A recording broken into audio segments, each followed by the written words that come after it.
This is the VOA Special English Agriculture Report.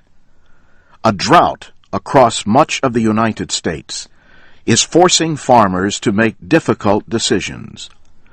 Damage to corn and soybeans is already severe in the hardest-hit areas. Alan Bowers, Jr. is a farmer in the state of Illinois in the Midwest. You get up in the morning and you think it might be another 13 months before we get a paycheck. The corn and the soybean crop is our paycheck. The corn on his farm is so dry, the stalks break apart just by touching them. The maize is unusable. So, in the middle of July, Alan Bowers decided to cut down his crop to avoid a total loss.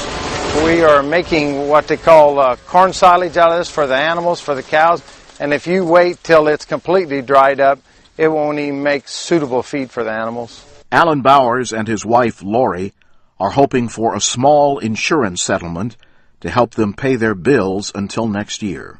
People don't realize we have no boss and we have nobody to help us.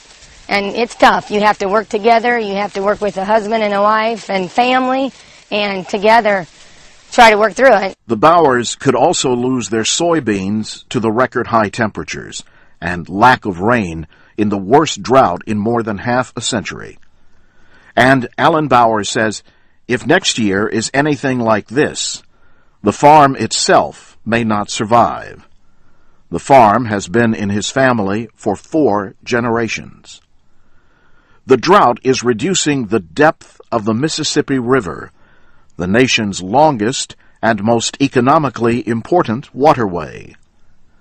Last year, heavy rains flooded the banks along parts of the Mississippi. This year, the level is so low, shipwrecks normally hidden underwater can be clearly seen.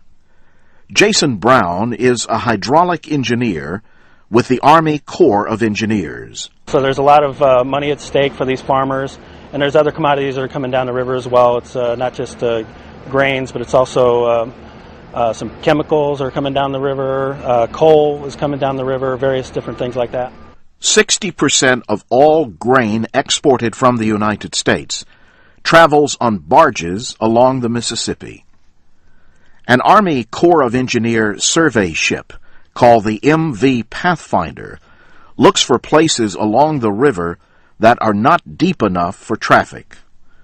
Crews then either dredge the sites to make them deeper or mark them with warning buoys. Terry Biquette, the ship's captain, says companies have to lighten the loads of their barges when the water level is low. It's slow and it's bad, but it's not the end of the world bad. The industry just lightens their loads and hopes for the best. A new American Meteorological Society study links climate change to a drought last year in Texas and to some other extreme weather events.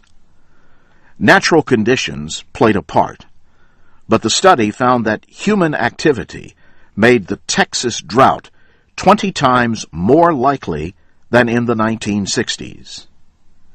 And that's the VOA Special English Agriculture Report. To read and listen to more stories for people learning English, go to voaspecialenglish.com. I'm Jim Tedder.